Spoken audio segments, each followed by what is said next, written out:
Camilo, ¿cómo estáis?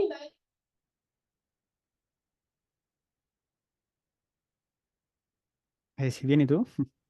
Bien, ¿qué tal? Ahí sí. Bien, todo bien. Qué bueno. Se supone que hay otra persona que está anfitrión, pero no veo. Y te convertí en coanfitrión para que podáis ver tu, pues, si queréis compartir para ver que esté todo bien. Perfecto. Y el Alfredo, no sé por qué no. Me dijo recién que estaba esperando.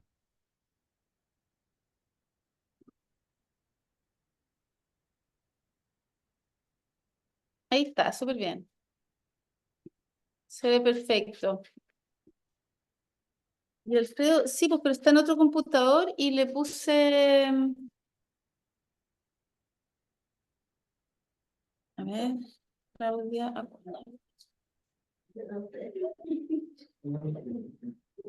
Oye, César, yo, si quieres un acá. Ya, es que no voy a tomar. Lo copié, lo pegué, no. Claro, tenemos como Yo sí se me cuenta. ¿Quieres conectar mi computador nomás, po? Sí, igual. Sí. Sí, dale, ¿no? O sea, que no sé, depende si Alfredo, en teoría hablar él, pero si Alfredo no se puede conectar.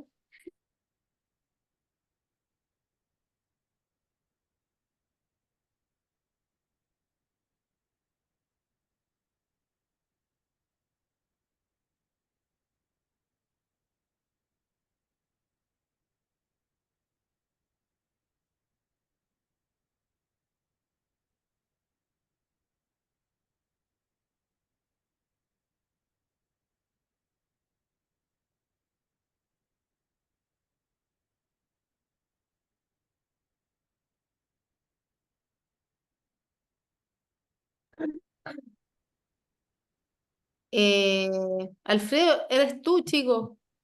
Ahora, espera, que me va a cambiar el Ay, nombre. perfecto. Perdón, pero cambiar el nombre, acá estoy, acá Ya, estoy. genial, cambia tu nombre. Camilo, deja de compartir, please. Un Ya. tema logístico familiares. Ahí estamos, cambiar nombre, perfecto. Ya, ¿lo lograste? Genial. Y acá, Súper. cambiado. Entonces yo me muteo y nada, pues me multiplico por cero. Gracias, Camilo, por participar. Un gusto verte.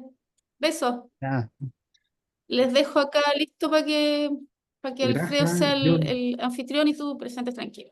sí, pucha, no, ya, sí, ya Voy a caché. estar igual acá, pues, pero me silencio. No, ni un ¿Estáis bien? problema. ¿O qué? Está en las nieblas, perfecto, ni un problema. Feliz la vida. Oye, y nosotros acá ya con este frío de día martes, ¿no es cierto? Pero felices de estar en el telecomité una vez más. ¿Está grabando? Sí, estamos grabando. Muy bien, estamos ready entonces.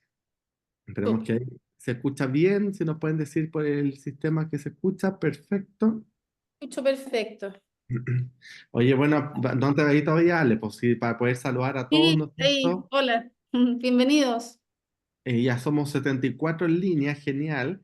Así que hay varios, ¿no es cierto?, conocidos y esta comunidad de paliativos que se ha ido armando.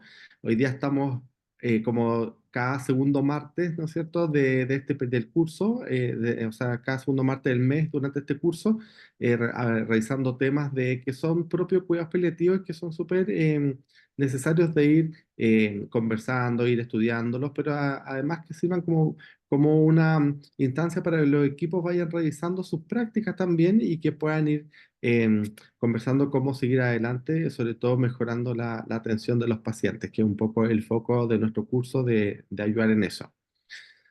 Así que, bueno, con la doctora Alejandra Palma, yo soy el doctor Alfredo Rodríguez, ya nos conocemos, pero somos parte del directorio del Telecomité de la Sociedad Médica Cuidados Paliativos. Estamos a cargo de este curso. Y el tema de hoy lo está a cargo, lo coordino por mi parte, ¿no es cierto?, como miembro del equipo de cuidados paliativos de la Universidad Católica y hemos invitado hoy día al doctor Camilo Meneses. Camilo, él es médico internista y forma parte del equipo de cuidados paliativos de la Universidad Católica y también de Clínica Alemana, así que nos va a estar acompañando con la clase de hoy, que es sobre el abordaje del dolor en pacientes que tienen metástasis óseas. Así que Camilo, muchas gracias por haber aceptado la invitación y puedes compartir pantalla, así que saludar, así que y recordamos la misma metodología de siempre. Van, si quieren, pueden ir haciendo preguntas por el chat y lo ideal es que al final vamos a tener el espacio. Vamos a partir con un pequeño caso clínico, vamos a revisar el tema y después las preguntas. ¿Ya? Así que eso. Bienvenido, Camilo. Muchas gracias. No, gracias a usted por la invitación. Siempre entretenido presentar cosas. Ya. Entonces, voy a acomodar esto para no ver. Ahí sí. Bueno, entonces vamos a hablar un poquito de manejo del dolor en los pacientes con metástasis óseas. No avanza esto. Ahí sí. Para empezar, el caso clínico es un caso clínico de un paciente que está ahora hospitalizado, por lo tanto es un poco en tiempo real y vamos a ir viendo lo que está en el caso y un poquito de novedades que han pasado. Es un hombre de 88 años con antecedente de un cáncer de colon etapa 4 que progresó pese a algunas líneas de quimioterapia y una trombosis portomesentérica conocida. Ocupaba un parche de buprenorfina de 35, un Transtec, paracetamol, metamizol, apixaban para su trombosis y otros medicamentos mm, como apoyo al manejo sintomático. Los analgésicos lo estaba ocupando por un dolor lumbar con características mecánicas principalmente, que limitaba parcialmente la funcionalidad. Pese al dolor lograba bastante funcionalidad, pero eh, em, sí requería cierto manejo analgésico. Este paciente tenía algunas imágenes de marzo que se las tomaron como control de su patología oncológica. Y esta primera imagen, como pueden ver, es un PET, PET que para los que no están tan familiarizados, se administra eh, una carga de glucosa, por decirlo así, marcada con radioactividad. Por lo tanto, las células o los cúmulos de células que tienen alto gasto metabólico brillan, entre comillas, se marcan con el trazador, que es lo que se ve amarillo. ¿Ya? Entonces aquí básicamente lo que vemos es adenopatías en estas zonas abdominales torácicas y una lesión aquí en el hueso de la cadera. ¿Ya? Está de hecho en el fémur, en la cabeza del fémur, o sea, en el cuello del fémur, perdón, justo en la cadera. Ya, y esta acumulación grande que es la vejiga, que es normal que por ahí se elimine el radiotrazador. Si vemos este otro corte, que está un poquito más hacia posterior, vemos que hay una captación intensa o que brilla harto la vértebra, ya en este caso T10, que la vemos también en la imagen de escáner, ya que es parte del proceso del PET scan, pero que se ve de un buen tamaño, no se ve muy destruida, se ve como dentro de todo en buenas condiciones. Nuevamente en un corte cabeza sagital, la misma vértebra que se ve bastante brillante, y vemos que el resto de la columna dentro de todo se ve bastante sano. Ya, igual tiene algunas cosas, pero que no son relacionadas con su enfermedad oncológica. En mayo tiene otro control de imágenes en que vemos la misma vértebra que habíamos visto brillando, pero de menor tamaño, ¿ya? Y con algunas alteraciones de la forma, o sea, algo le está pasando a esa vértebra. Visto en el corto sagital, lo mismo, un poquito más chica, un poquito más comprimida. Y finalmente se hospitaliza ahora en junio por 7 días de dolor en el hipocondrio irradiado a la región lumbar derecha. Le hicieron un TAC al ingreso que no evidencia complicaciones agudas, sí muestra aumento de extensión de la enfermedad metastásica, y en la urgencia le manejaron el dolor en ese momento y lo mandaron a la casa con manejo sintomático. La tarde del mismo día, esto ya ha sido en la mañana, siguió con dolor importante, por lo tanto decide reconsultar en urgencia. Ante segunda consulta por dolor lo hospitalizan, queda a cargo de medicina interna, le inician analgesia con metadona y solicitan evaluación por nuestro equipo. Cuando nosotros lo vimos, como estaba con metadona, además de su parche, tenía un dolor abdominal o este dolor del hipocondrio derecho mejor controlado. Pero al controlar ese dolor se hizo mucho más evidente un dolor moderado en la línea media de la región dorsolumbar, que estaba en reposo, pero que empeoraba hasta ser severo, EVA 8 o 9, cuando se movilizaba. Y durante la hospitalización evolucionó con un dolor de difícil manejo en la misma región lumbar, con el comportamiento descrito, mayor en la actividad, que disminuyó significativamente su funcionalidad y su calidad de vida. El 7 de junio, por un evento anexo, hizo una disnea aguda, quisimos descartar TEP, que efectivamente lo tenía, le hicimos esta imagen, que era un TAC, que incluía, perdón, les miento, esta es la del ingreso, el ingreso cuando ingresó el 7 de junio, y se veía, le hicieron un escáner para ver qué pasaba con el dolor, y estaba esta vértebra, que se ve más aplastada que los anteriores, pero en el fondo, como descartaron las complicaciones abdominales, la urgencia se interpretó como que no había una causa para la hospitalización. ¿ya? Y tampoco se le dio mucha importancia a esta vértebra en un principio, pero si se fijan en la foto del medio y la de la derecha, incluso se ve que está protrudiendo un poquito el cuerpo vertebral hacia el canal medular, ¿ya? Entonces sí está teniendo más impacto lo que pasaba con esa vértebra.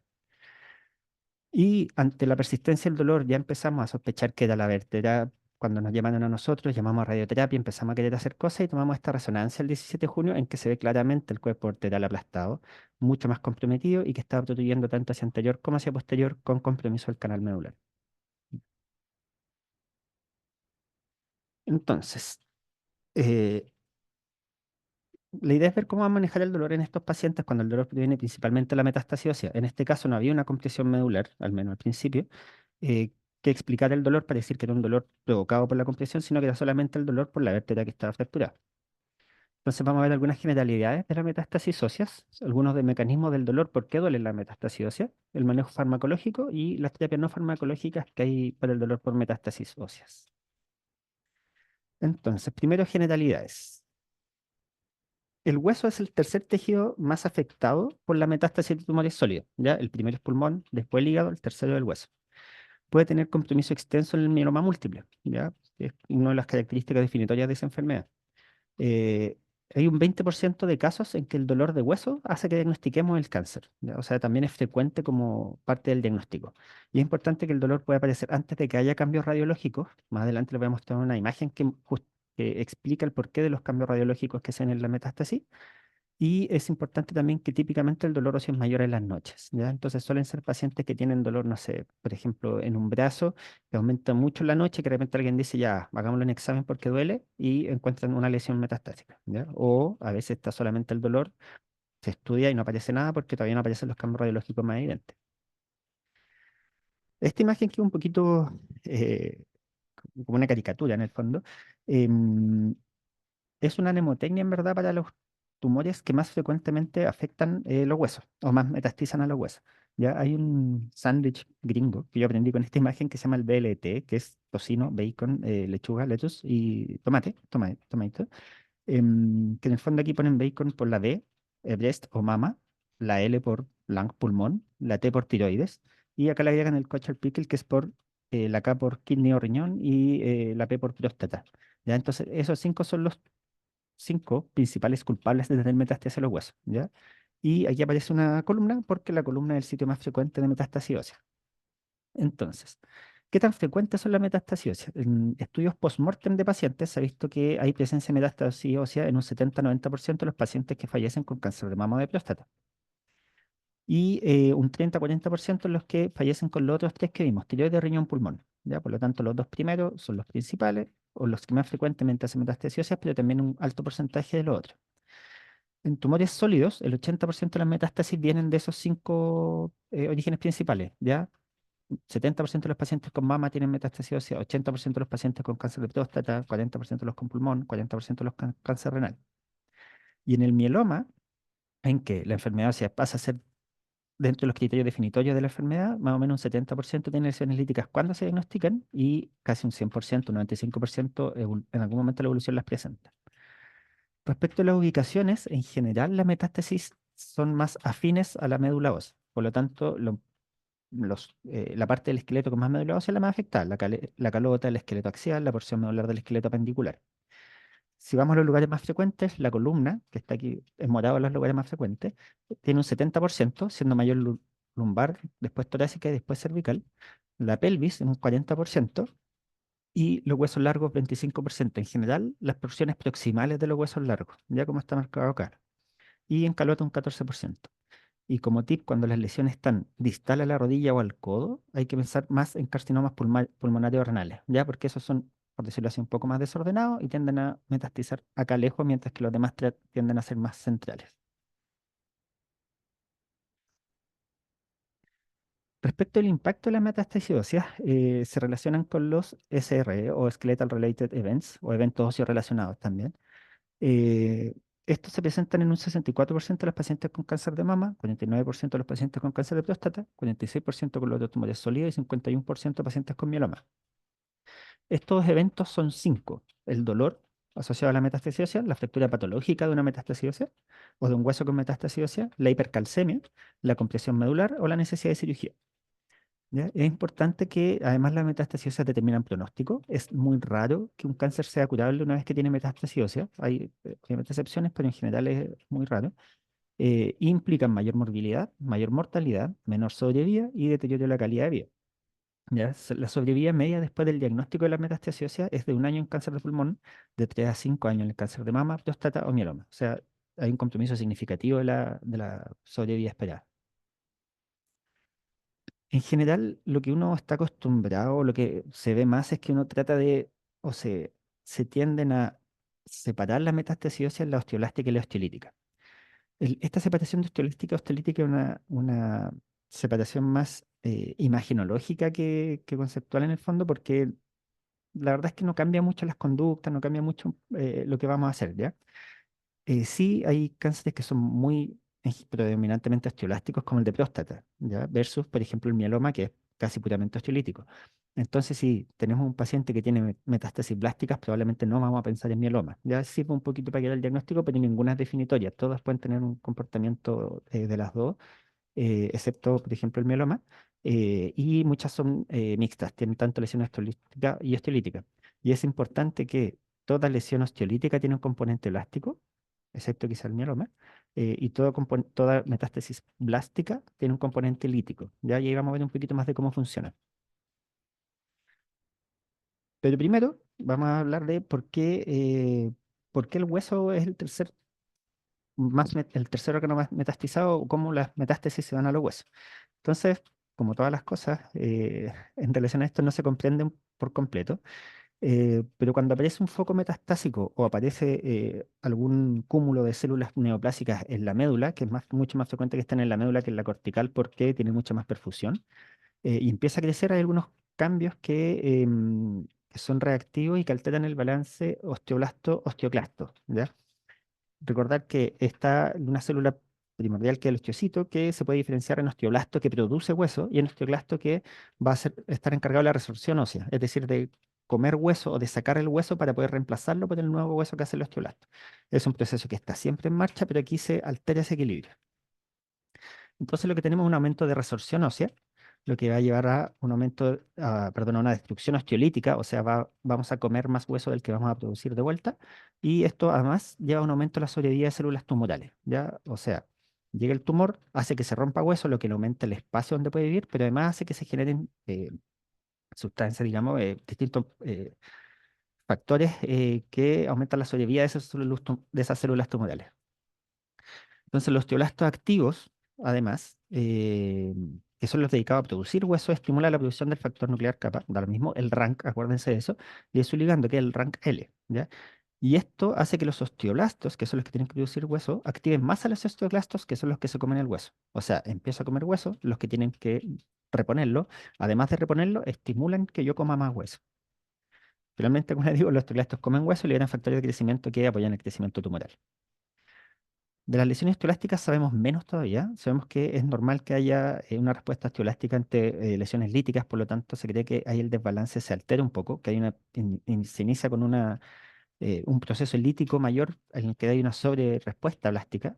Y hay algunos factores tumorales involucrados, por eso hay ciertos tumores que tienden a ser más blásticos, porque producen estos factores como la ET1 que en el fondo van a aumentar la actividad blástica. Ya visto en imagen así como más científica, por si alguien la quiere revisar, llegan las células, hay se expresan distintos receptores que captan a las células tumorales, las hacen entrar en los huesos, empiezan a proliferar, se van viendo la metástasis, se va preparando este nicho, que en el fondo es esta primera fase de osteólisis y de favorecer el crecimiento tumoral. Después intervienen ya todas estas cosas, entre ellas los rank L que les mencioné, la osteoprogesterina, etcétera, y se va haciendo un ciclo. Esto si quieren lo revisan con tiempo, les dejo la referencia ahí para leerlo porque es bien largo, pero es bien bonito el paper, pero no lo vamos a ver ahora. Sí lo vamos a ver en esta forma simplificada. ¿Ya? Entonces, el osteoblasto es el que produce hueso. Estos triángulos verdes es la paratormona, que es la hormona producida por la paratiroide que todos tenemos o deberíamos tener funcional. Esto, naranjito, es la osteoprotegerina, perdón, que es una sustancia que producen los osteoblastos que produce el hueso, ¿ya? Por eso su nombre es osteoprotegerina. Esta cruz de este color no sé cómo definirlo, es el rank L o el rank ligando, y esto rojito es el receptor del rank. ¿Ya? Entonces, el osteoblasto, a través de el rank ligando, produce el rank ligando en presencia además de todas estas citoquinas inflamatorias, interleuquina 6, interleuquina 1 y factor de crecimiento tumoral beta, van a estimular el precursor del osteoclasto, ¿ya? Además, los macrófagos también lo estimulan. Y la célula tumoral también lo estimula a través del rank L. Entonces hay una sobreestimulación del osteoclasto porque todos lo están estimulando.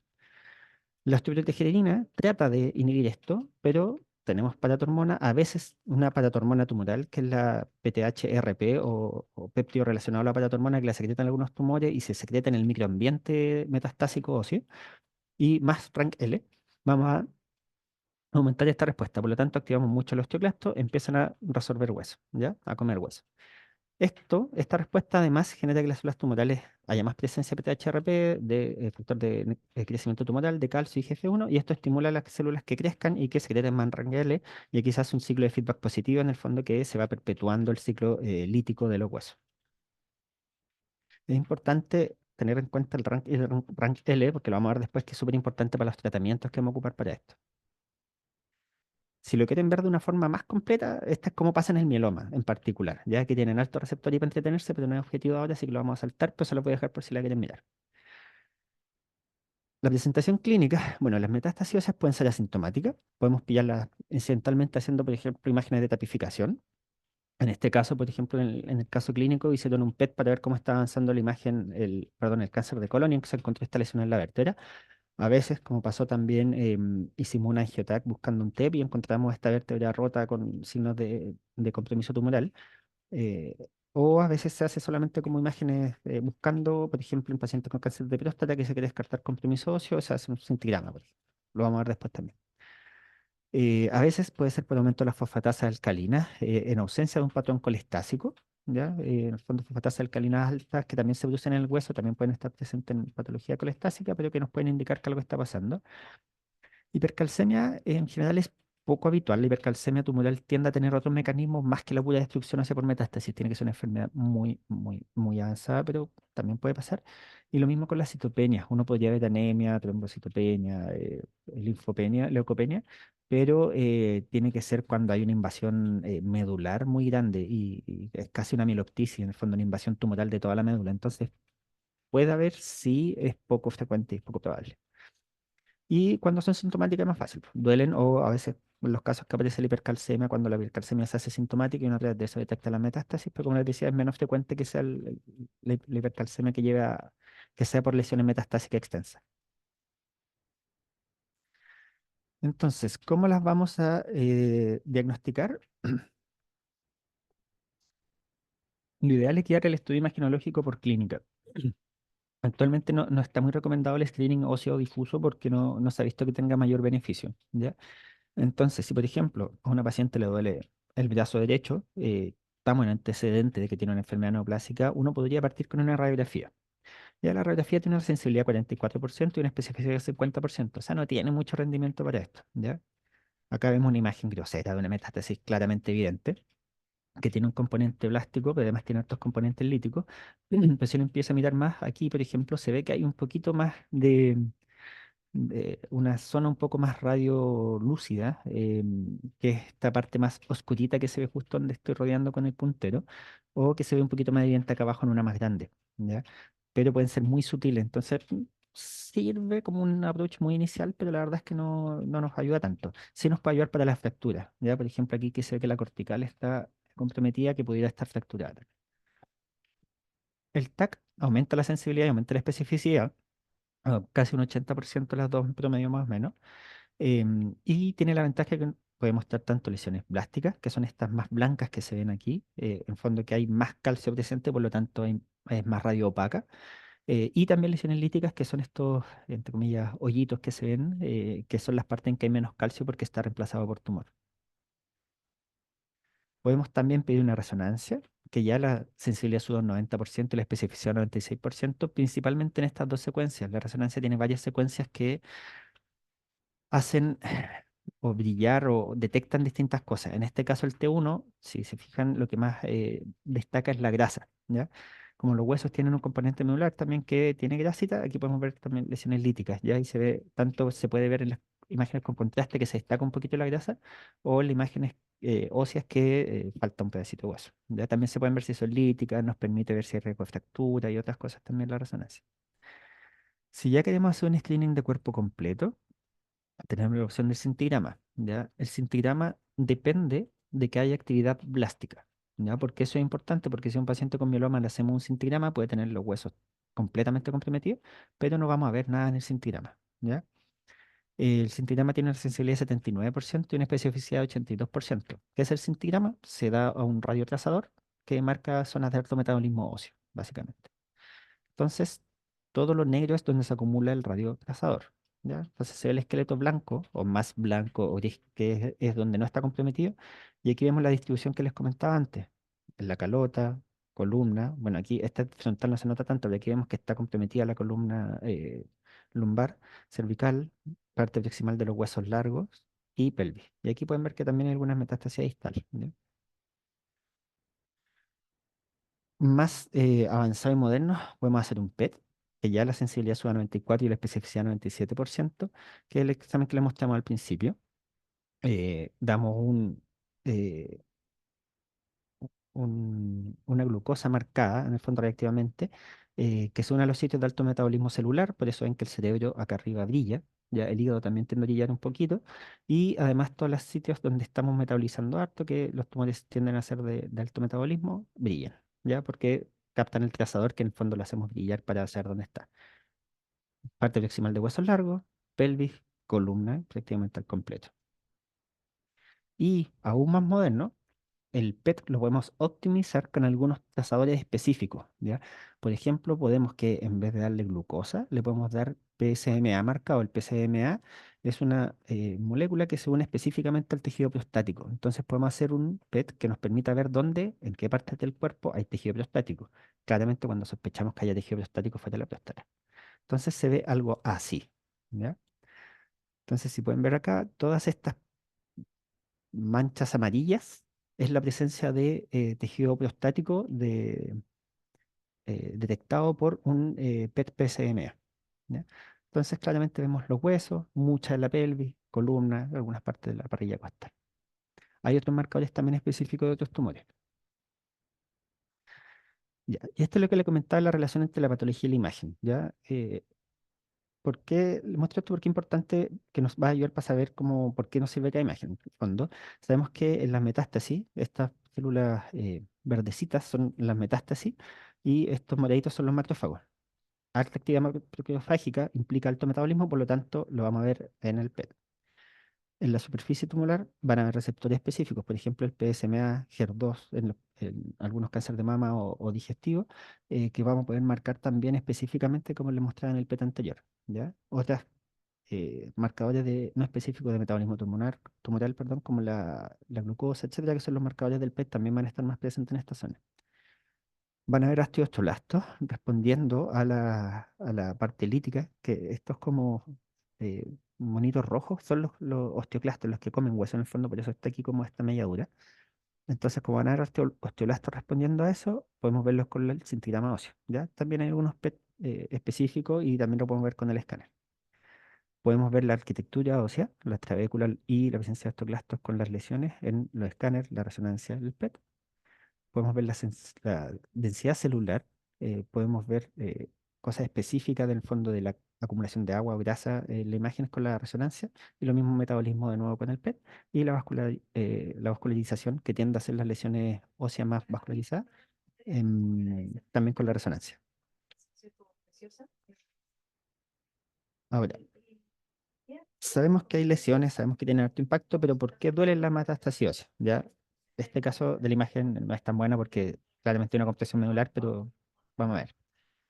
Entonces, la primera pregunta es si duele la metástasis ósea, ¿ya? Y se sabe que contribuyen significativamente al dolor oncológico en más del 50% de los casos de dolor por cáncer, ¿ya? Y si uno toma todos los cánceres que hay, sabemos que un 80% de los pacientes con metástasis óseas tienen dolor moderado a severo, ¿ya? Entonces, es un dolor que es de intensidad alta, además de frecuente, ¿ya? Por lo tanto, va a ser muy sintomático y lo vamos a ver muy frecuente en la clínica. Ahora, ¿cómo puede ser el dolor? Puede ser somático, ya un dolor más mecánico en el fondo, puede ser neuropático, que está presente un dolor más o predominantemente neuropático en hasta 17% de los pacientes, o mixto, que es lo más frecuente, ¿ya? La temporalidad del dolor también es importante porque puede ser un dolor persistente que está en reposo, como en el fondo un dolor basal permanente, pero lo más frecuente es que sea intermitente, ¿ya? Y esto se presenta en un 75% de los pacientes con metástasis ósea. Intermitente, ¿cómo? Como dolor incidental, en el fondo cada vez que yo me muevo, me duele mi vértebra que está ahí aplastada, en el fondo por decir algo comprometida, o por ejemplo tengo una metástasis en la pelvis, entonces cada vez que apoyo el peso, comprimo y me duele, por lo tanto limitan mucho la funcionalidad. Y además como dolor breakthrough o incidental, que es el término en inglés que ocupan ellos, que es una crisis transitoria de dolor que aparece sobre un patrón estable de este y es impredecible. ¿Ya? La definición es parecida para los dos dolores, ¿ya? Pero la diferencia es que hay uno que es más impredecible y el otro es más predecible porque se relaciona más con la acción. ¿Qué características tienen en común? Que los dos son muy agudos. En menos de 5 minutos llegan al pic del dolor. En el fondo yo piso, apoyo mi peso en la pierna, tengo una metástasis en la tibia, me duele al tiro, ¿ya? Y además son de muy corta duración. En general duran menos de 15 minutos, porque en el fondo quito el estresor y se me pasa, ¿ya? ¿Qué problema tiene esto para el manejo del dolor? Que no tenemos ningún medicamento prácticamente, o muy pocos que hagan efecto en menos de 5 minutos y que tengan una duración de menos de 15 minutos. Por lo tanto, nos obliga a hacer manejos analgésicos en que o se hace más difícil el manejo analgésico porque el perfil del dolor versus el perfil farmacológico no calzan mucho. Entonces, tenemos un dolor persistente que es este basal y que aquí tenemos, por ejemplo, esto naranjo es la analgesia de base. En el caso del paciente que teníamos un dolor lumbar y teníamos un parche pegado, por lo tanto estábamos bien controlados con el dolor, pero aparecen estos picos de dolor que pueden ser o relacionados a una actividad o algo o ser solamente espontáneos, ya sin causa, que pasan por sobre el nivel de analgesia que tenemos y generan crisis de dolor intensa, ¿ya? Entonces, ¿qué pasa? Que a veces tenemos que ir subiendo esta parte, este piso naranjo, y en vez de, por ejemplo, un parche, pegar dos parches para estar aquí arriba, ¿ya? ¿Qué pasa? Que quizás hacemos que la crisis sea más baja o que sea menos frecuente, pero a costa de que estamos 23 horas del día con una dosis más alta de la que necesitamos efectivamente. Entonces, por eso se va complejizando el manejo del dolor, porque al no tener una herramienta tan rápida de controlarlo, cuando no lo podemos predecir, tenemos que subirlo a esta dosis base al diario, ¿ya? Cuando lo podemos predecir, tenemos algunas herramientas como ocupar medicamentos antes de la actividad, ¿ya? Ahí lo vamos a ver después. ¿Por qué duele la metástasis ósea entonces? Dolor nociceptivo, ¿ya? Principalmente por inflamación. Ahí está la lista de cosas que interactúan, por si la quieren leer después, y remodelación ósea. Además, la localización de metástasis en el hueso. Es distinto que yo tenga una metástasis, por ejemplo, al lado de los platillos tibiales que soportan todo el peso del cuerpo, versus que tenga una metástasis en la clavícula que casi no soporta peso y tampoco tiene mucha movilidad, ¿ya? O sea, ahí va a doler menos y va a molestar menos. Además, el dolor neuropático puede estar dado por daño o disfunción del sistema nervioso por invasión y activación de la microglia, que es lo más frecuente, pero además pueden haber neuromas por la remodelación ósea, compresión nerviosa endostial o tumoral y lesiones nerviosas por extensiones de las metástasis, ¿ya? Lo más habitual es que está los dos mecanismos presentes. Y como tienden a ser dolores que se van cronificando, hay procesos de sensibilización periférica o central y o central. ¿Qué son estos procesos? Cuando yo tengo un estímulo que está causando un dolor y se empieza a hacer crónico, la periferia, eh, las neuronas empiezan a tener una irritabilidad que hace que se perpetúe un poco el dolor, se aumente la sensibilidad al dolor. ¿En qué sentido? En que aumentan el campo de detección, hay fenómenos, por ejemplo, como alodinia, como que las células están más saltonas porque están estimuladas permanentemente. Y esta sensibilización periférica lleva además a sensibilización central, es decir, mi cerebro se empieza por procesos inflamatorios, distintos procesos neurológicos que no vale la pena mencionar ahora, empieza a haber también una, por decirlo así, mayor preparación, una mayor susceptibilidad a recibir la señal de dolor. Por lo tanto, el cerebro registra como que hay más dolor, ¿ya? Y estos procesos también son importantes porque pueden explicar un poco de por qué algunos tratamientos o por qué creemos que algunos tratamientos podrían servir y otros no. Visto en una forma más simple, el rank L va a estimular los osteoclastos. Pueden haber, esto es una fractura evidente, pero pueden haber microfracturas también que van generando estrés en la zona y que duelen por el factor inflamatorio. La presencia de un medio ácido facilita la sensibilización periférica, además de otros factores que van a estar involucrados, prostaglandina, interleuquina, etcétera. Hay una reprogramación neuronal principalmente mediada por el factor de crecimiento neural, que hace que, ¿cómo se llama? Las neuronas aumenten sus campos de recepción y aumenten su susceptibilidad, que es lo que les comentaba. Y además estos factores inflamatorios más crónicos van a hacer una sensibilización central. ¿Ya? Si lo quieren ver más molecular, les dejo la foto con todos los receptores para que se aburran viendo receptores si quieren, pero no es el objetivo ahora. ¿Cómo lo manejamos? Bueno, la- se maneja o deberíamos manejarlo inicialmente como un dolor habitual, por lo tanto deberíamos ocupar la escalera del dolor de la OMS. Sin embargo, sabemos que en un 80% de los pacientes el dolor siempre es moderado o severo, ¿ya? Por lo tanto, probablemente siempre vamos a tener que partir en un escalón más alto, 2 o 3, ¿ya? Y ahí a veces ocupamos lo que llamamos el ascensor en el fondo, que si el dolor es muy alto, podemos partir directamente con opioides fuertes, por ejemplo, ¿ya? Entonces, esto es una referencia, pero tenemos que ajustarla paciente a paciente, ¿ya? Porque si mi paciente llega con mi dolor severo, no voy a partir con paracetamol solo para controlarlo en una semana para ver si le sigue doliendo, ¿ya? Entonces, es una referencia, pero tenemos que ir ahí ajustándola. Respecto al manejo farmacológico. Primero, bueno, como presentación mía, le preguntamos a la inteligencia artificial qué decía. Así que yo pedí que me hiciera, además de darme la respuesta, le pedí que me la dejara en una tabla ordenada para no tener que hacer yo la tabla. Em, entonces tenemos el analgésico, el uso principal y el nivel de evidencia que está relacionado a la intervención, ¿ya? Entonces, para los AINES, antiinflamatorios no esteroidales, sabemos que reduce la inflamación y que tiene una evidencia que, según la inteligencia artificial, es moderada. Paracetamol sería moderada, los opioides débiles, codeína tramadol para el dolor leve a moderado, con evidencia moderada, los opioides fuertes, sí, con una evidencia más alta, los bifosfonatos, que los vamos a ver, evidencia más alta, la radioterapia, un grado de evidencia alto, corticoides, grado moderado, y los antidepresivos, anticonvulsivantes, nivel de evidencia bajo. Entonces, ¿qué vamos a hacer ahora? Vamos a ver si es que efectivamente la inteligencia artificial tenía razón. ¿Ya? Respecto a los AINES, se pueden ocupar siempre teniendo en cuenta las contraindicaciones y limitaciones, sabiendo como siempre que el principal riesgo son los efectos adversos. Los efectos adversos, como ven en la fotito acá, lesiones gástricas, úlceras gástricas duodenales y daño renal. Ya sabemos que, sobre todo en periodos más largos, pueden hacer daño renal, pero también a veces en periodos cortos pueden haber algunas patologías derivadas del uso de AINES. Siempre en cursos cortos con un plan de salida. En el fondo, vamos a dejar 3, 5 días y después vamos a hacer esto para tratar de ocuparlos de nuevo y que no se prolongue el uso. Sin embargo, no hay evidencia que respalde el uso para metástasis ósea. Lo ocupamos, asumimos que funcionan, pero no está demostrado mediante estudios que efectivamente disminuyan el dolor óseo, ¿ya? El paracetamol sería menos efectivo que los AINES, pero no hay ningún estudio que compare AINES versus paracetamol, ¿ya? Por lo tanto, no sabemos, ¿ya? ¿Por qué sería menos efectivo que los AINES teóricamente? Porque no tiene efecto antiinflamatorio, tiene solo efecto analgésico. Pero la verdad es que, como le digo, no sabemos, no hay evidencia que nos diga si ocuparlo o no. Lo ocupamos en la práctica, las guías siguen recomendándolas como recomendación de expertos. Los opioides se ocupan según las guías habituales de analgesia, ¿ya? Hay evidencia de que se subutilizan los opioides para el dolor óseo. Por ejemplo, en Canadá entre un 25 y un 50% no reciben la prescripción adecuada.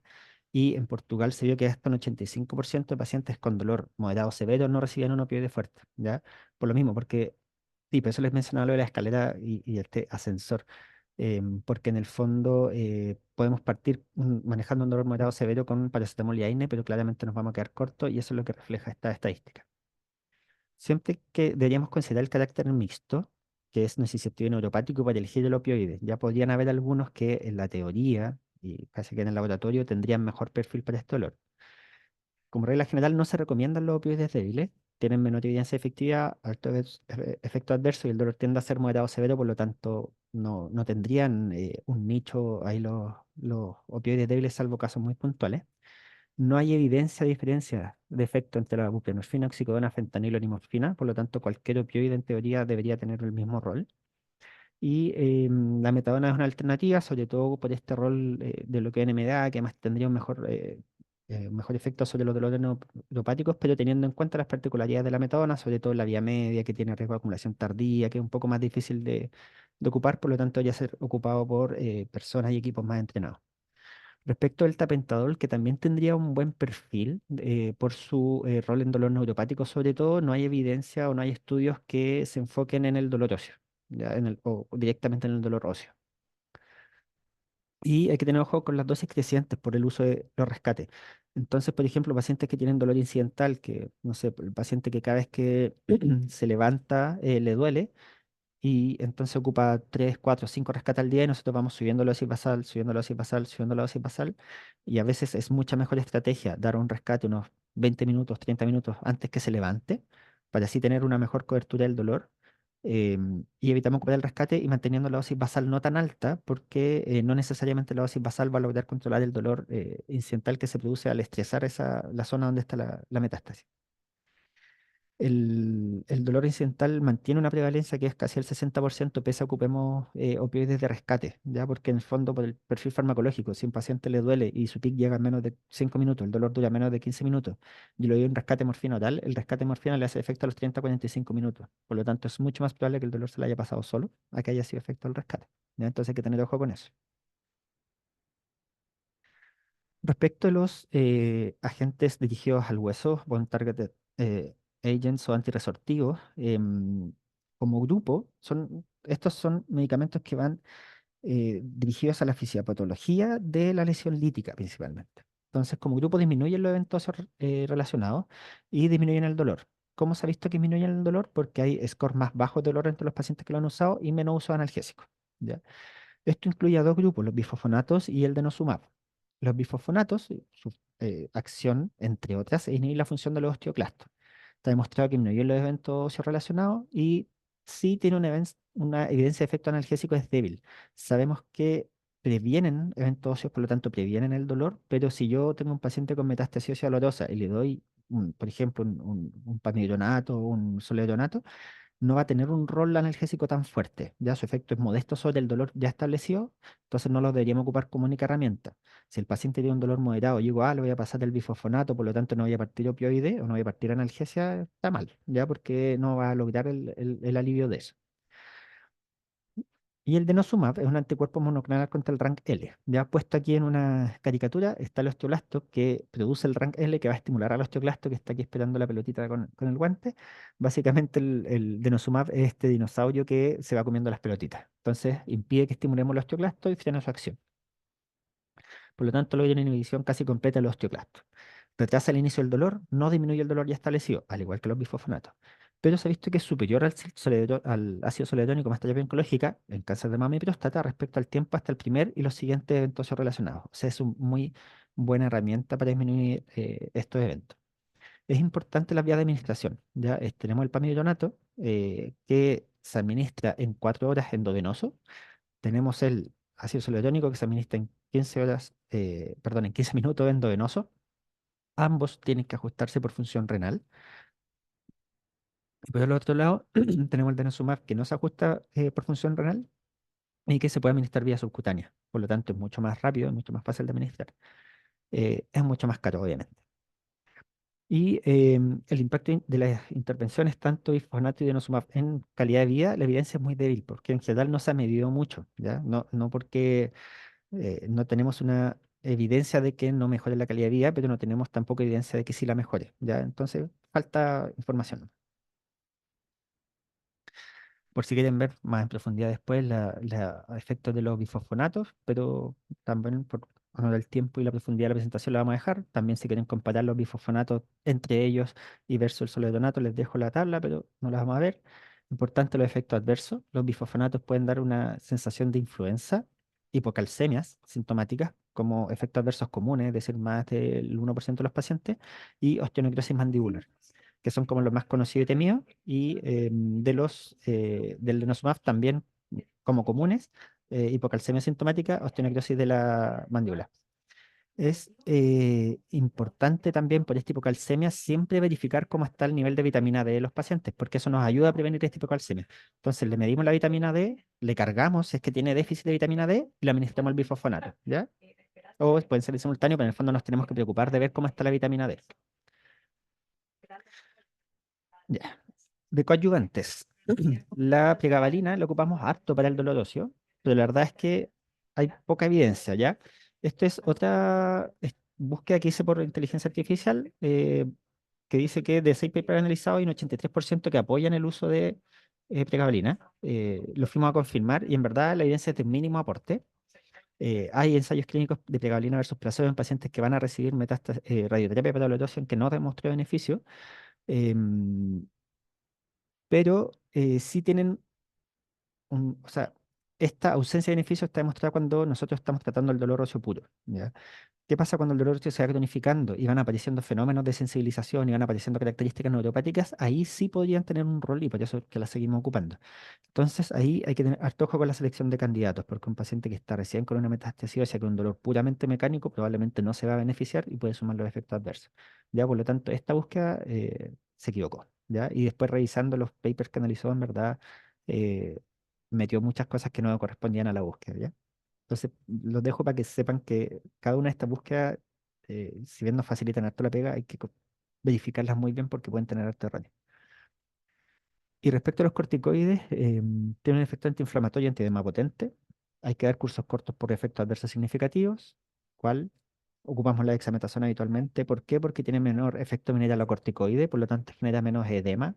Sí hay que tener ojo con la glucosa, porque al ser un glucocorticoide tiende a descompensar un poquito más la hiperglicemia. Aquí sí, como le decían, en la misma búsqueda teníamos una tendencia más positiva también, que sí tenían estudios que calzaban más. La evidencia de control del dolor moderada, sí siempre está como recomendación de expertos y además tendrían un rol en la disminución de las crisis por radioterapia, que les vamos a contar un poquito más qué es. Por lo tanto, los corticoides sí tendrían un nicho para ocuparlos, pero en general con harto cuidado por los efectos adversos. Otros medicamentos, los radionucleócidos, básicamente moléculas farmacológicas unidas a moléculas radioactivas que se unen a las células tumorales, por lo tanto eh, van a destruir un poquito las células. Está estudiado, por ejemplo, el radio 223 en cáncer de próstata, que disminuye el evento óseo y aumenta la sobrevida. Recordar que dentro del evento óseo relacionado está el dolor también. Y, por ejemplo, el lutecio PSMA, que también está, el PSMA es específico para próstata, que va a las células que le pesan. Entonces las podemos detectar con el PET PSMA y además tratarlas con esto y nos aseguramos que estamos solamente golpeando a las células que o de tejido prostático, ¿no? Como terapias no farmacológicas, tenemos la radioterapia como principal terapia. Logra el alivio del dolor en 60 a 80% de los pacientes, logrando un alivio completo en 30%, o sea, es muy efectiva. El alivio en general demora menos de 10 días, por lo menos en un 40% de los casos, pero sabemos que puede demorarse hasta de 14, 21 días sin problema en establecer bien el efecto. A veces puede haber una crisis de dolor o más dolor en las primeras 48 horas post tratamiento que se presenta en hasta un 40% de los pacientes, ¿ya? Y en este caso es que tendría este rol la examinación profiláctica cuando sospechamos que puede pasar. Y no está claro, pero hay una percepción de que si duele más después de administrarla, habría una mejor respuesta analgésica después, pero no es algo como bien demostrado. Se ha podido mostrar con la radioterapia que los pacientes que mejoran su dolor mejoran la funcionalidad y la calidad de vida relacionada a la salud. Y este efecto es independiente del régimen de tratamiento. Ya es decir, si nosotros se vio que antes se daban dosis altas en múltiples sesiones y se empezó a dar una dosis única, de hecho por ahí en una fracción, y eso es igual de efectivo para la analgesia de la metástasis ósea no complicada. ¿Ya? O sea, dar una dosis es igual de efectivo que dar varias dosis. Además es más económico, tiene menos efectos adversos, pero sí se ha visto que hay una mayor incidencia de retratamiento cuando damos una pura dosis. Cuando tenemos que retratar, el 50% de los pacientes que requieren el retratamiento logran el alivio, ¿ya?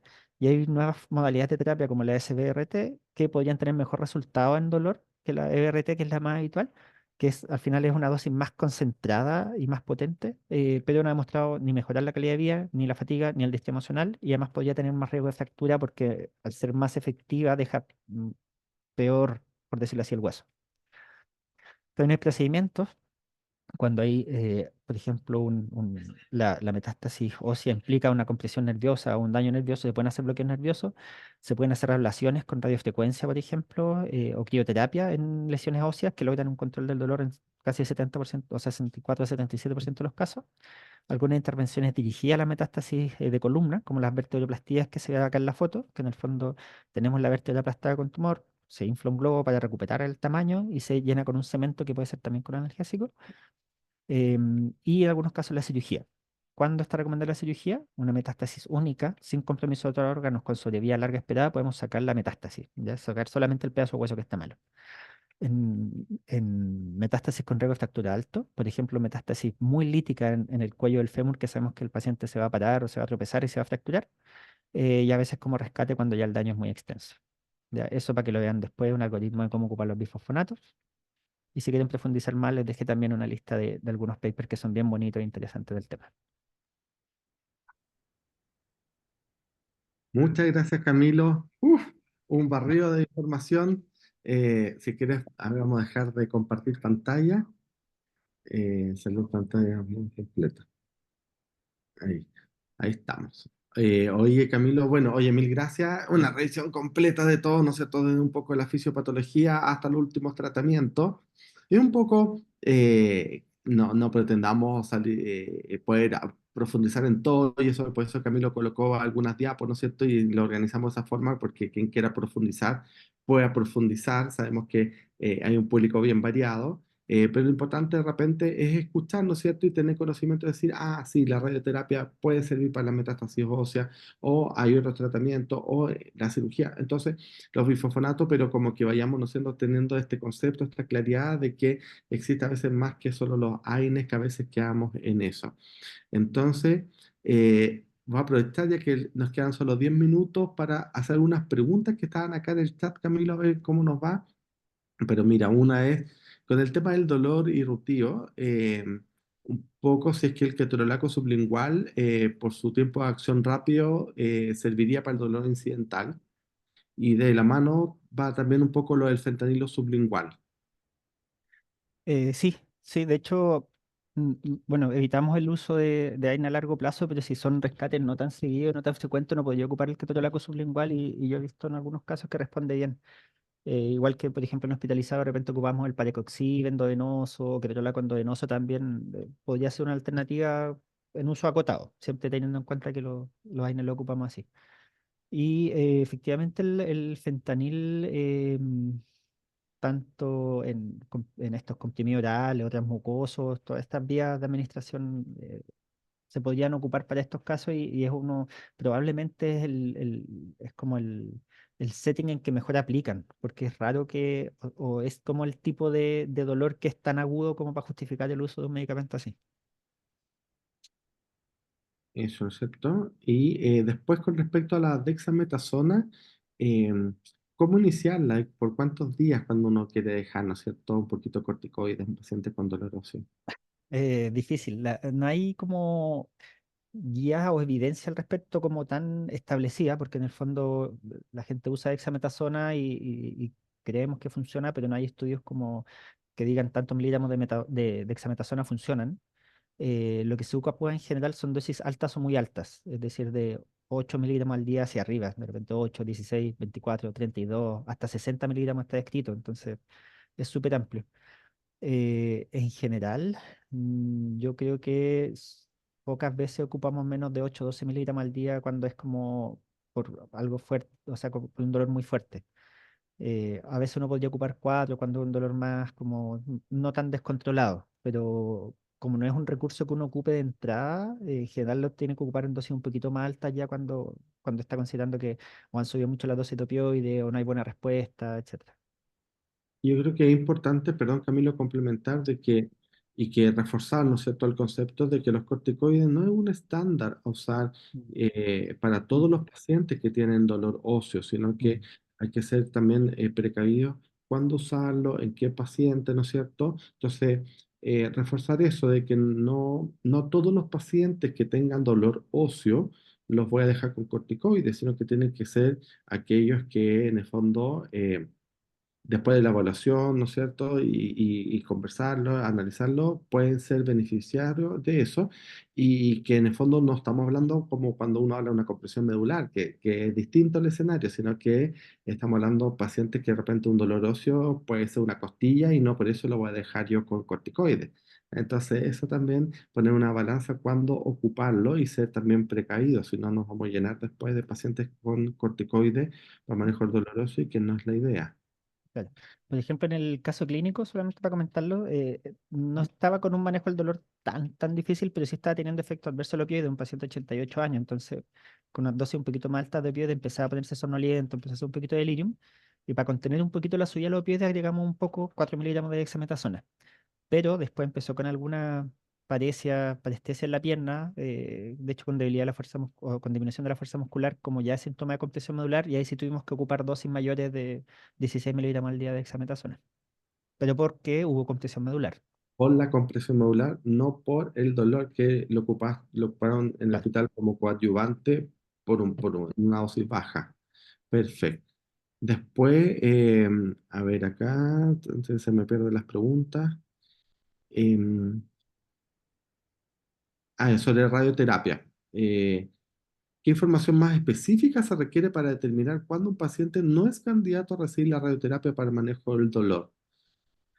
Yo creo, Eh, perdón, ahí, Camilo, sí. pero mientras pensé en la respuesta, yo creo que ahí lo principal es como uno decir, bueno, si tengo la sospecha, enviarlo con el radioterapeuta y el radioterapeuta lo evalúa, pero no sé si algo más quieres complementar, como por lo menos nosotros tener la... Solamente como que los pacientes que tienen metástasis de columna, y por ejemplo en este caso que tenía la metástasis como bien aplastada y que sospechamos que podía tener algún compromiso del canal medular, en general el radioterapeuta va a pedir que primero haya una evaluación por traumato para definir la estabilidad de la lesión, porque si hay riesgo de inestabilidad y compresión medular, el radioterapeuta va a pedir que intervenga primero traumato y después yo irradiar.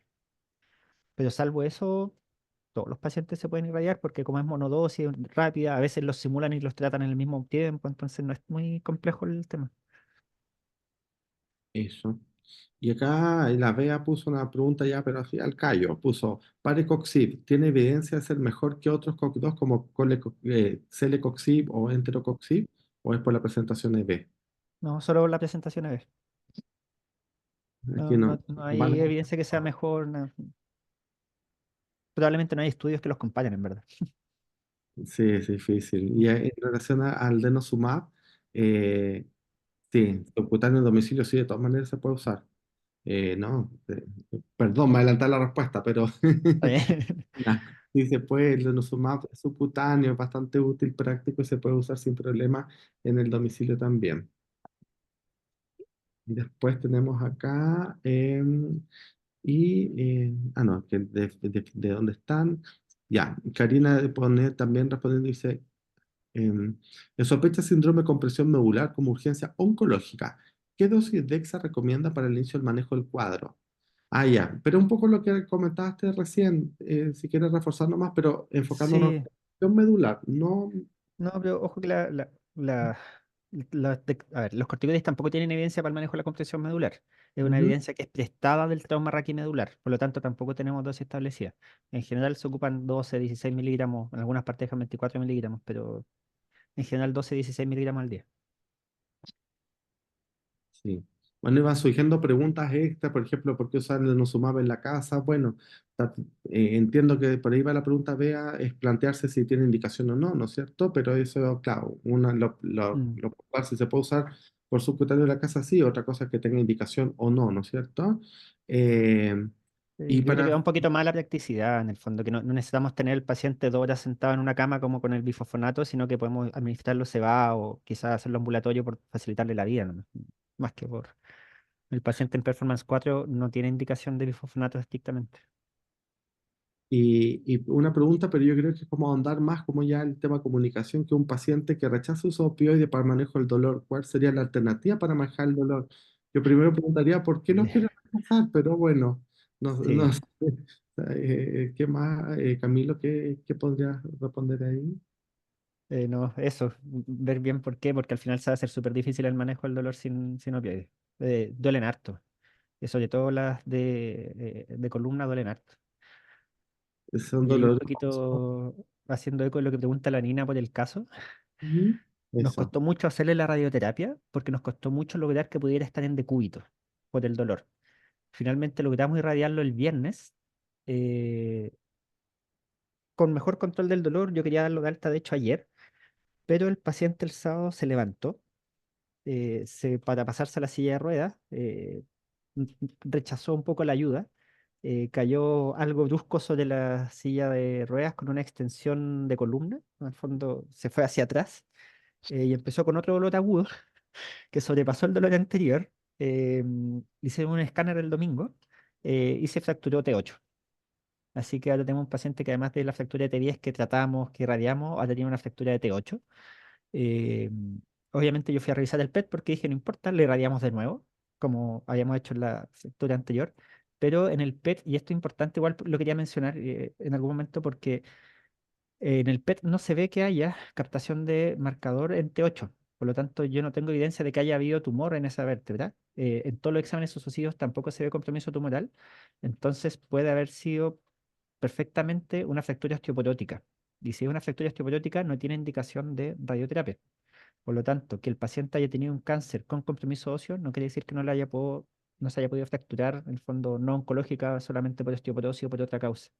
¿Ya? Entonces hay que ahí tratar como de tener bien claro que no siempre va a ser como el algoritmo tan dirigido, porque en este caso no le puedo hacer la misma terapia que ya habíamos hecho para la otra fractura vertebral que era patológica. Exacto, en pacientes mayores cambian. Así que eso es como el abordaje integral, ampliar, ¿no es cierto?, las alternativas terapéuticas y educar. Ahí hablaban también sobre el tema de los opioides, ¿no es cierto? Muchas veces rechazan los opioides por opioidofobia, así que educar, preguntar los miedos, las preguntas, pero nosotros como clínicos, ¿no es cierto?, poder también frente a un dolor que el doloroso por lo general va a ser de difícil manejo, tener, ¿no es cierto?, nuestro espectro de manejo y de poder tener alternativas que puedan ir ayudando al paciente. Así que Camilo, mil gracias, te pasaste por la presentación muy completa que ha grabado en el canal también, así que nada, agradecerte una vez más y por supuesto si alguien queda con alguna duda puntual de la presentación, puede escribirme a mí o también puede escribir a Camilo, así que Sí, no hay encantado problema. de poder seguir colaborando. Así que gracias Camilo, gracias Ale también, que estabas ahí Pues, atenta. Se va a subir la prueba. O sea, la prueba está en el link y se va a subir la clase. Entre hoy y mañana se carga para que la puedan revisar el resto de la semana. Para los que no tuvieron tiempo, quieran ver alguna cosa para las preguntas. Sí, Eso. estamos auto menos exigentes con los tiempos, entonces vamos a la presentación entre hoy y mañana y la prueba también va a estar lo más probable la noche o mañana de la mañana lista con más tiempo para que la puedan responder. Ya estamos dando ya 2 semanas para que así no haya mayor estrés pensando en nada, para facilitar que puedan rendirla. ¿Ya? Nos vemos en Eso. agosto. Nos Chao. vemos en agosto, que estén muy bien. Adiós. Chao Camilo, gracias.